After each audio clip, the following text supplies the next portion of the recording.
Hello everyone, and welcome to Learning Module Number 1, Accounting for Property and Equipment. In this chapter, we're going to take a look at least 3 activities that are associated with accounting for property and equipment. We also call property and equipment fixed assets. Fixed assets are tangible in nature, which means we can physically touch them or see them. There are 3 major areas in which we account for property and equipment. One is, what is the cost of acquiring that equipment? The purchase price and anything else that's associated it. That is the dollar amount that we're going to debit either to equipment, land, or furniture and fixtures. Once we've acquired it, we then have to determine how we're going to expense it slowly over time. That is called depreciation. Up to this point, you've been given a dollar figure, let's say $2,000, and you prepared a journal entry for that, which was a debit to depreciation expense for $2,000 and a credit to accumulated depreciation for $2,000.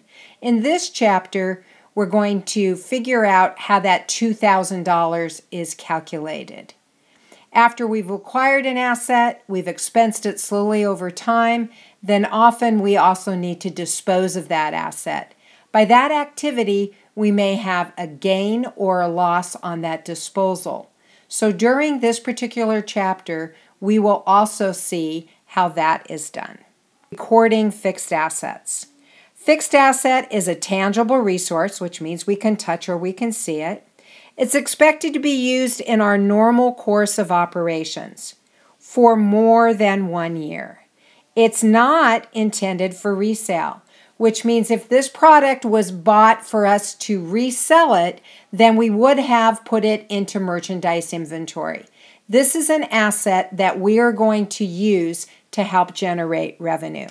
Those examples are land, buildings, equipment, furniture, and fixtures is also used as some terminology in recording fixed assets.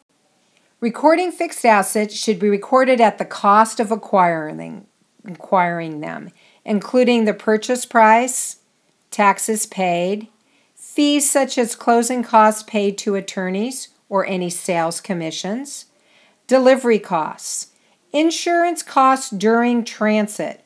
This does not mean your insurance to insure it for damage or theft or any of those. It's only the insurance costs that we're using to protect it while it's in transit to us. And then any installation costs. It could be electrical, it could be hiring a guy to install it, it could be hiring moving men to put it in place, any installation costs. So when we look at the amount that we're going to put to an asset, we have to look at what is it going to take us to get it ready for use. And take a look at an example here using Dozier Building Supply, who happens to buy a delivery truck. They pay the following amount. They pay $60,000 for the purchase price, $3,600 for sales tax. We have some county fees like DMV fees for $400. We went ahead and put a GPS system on it so the delivery truck could make deliveries. And then we have insurance. We need to determine of these costs what is going to go into the delivery truck or equipment as a debit. So on the next page, they show you that they've decided to record $65,000 in equipment, and we purchased it with cash. What they've included in the $65,000 is the original purchase price of $60,000 plus the fees of $400.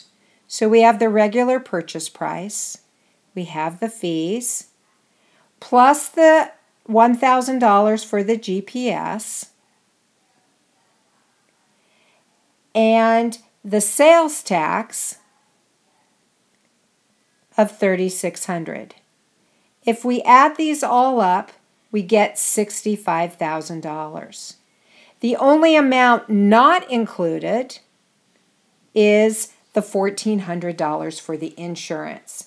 That was not necessary and not a part of getting this asset ready for use. When we expense fixed assets, we have to take that acquired asset and convert it to an expense as it is used or as it is consumed. We call that process depreciation. It is the process of allocating the cost of a fixed asset over a useful life. Depreciation expense is recognized each period, and it uses the matching principle, where we want to match revenue that equipment helps generate versus the expense of it. We call the cumulative depreciation accumulated depreciation, and if you remember, accumulated depreciation is also a contra asset. Please also remember, we never depreciate land. Remember, for accounting purposes, depreciation is a process of allocating an asset's cost, not a method of determining an asset's market value. That is a separate exercise. So now what we're going to do, I'd like you to turn to page 207, and we're going to do exercise number 1. Exercise number 1 says, Origin Blue Inc. incurred the following expenditures when purchasing land. The land cost itself was $47,000. We then had $4,500 in taxes. So we had taxes of $4,500. We also had $2,000 of sales commission. So $2,000 of sales commission. And then we had $13,000 for clearing and grading, of which $8,000 of that amount was removed for an old building.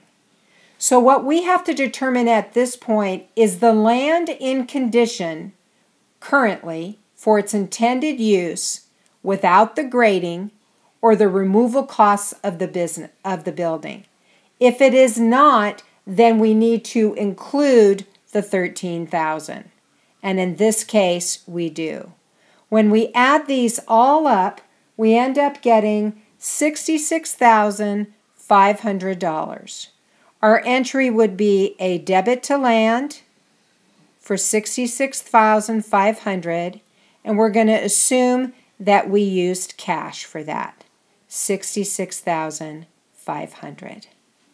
Let's go ahead now and take a look at how we would depreciate.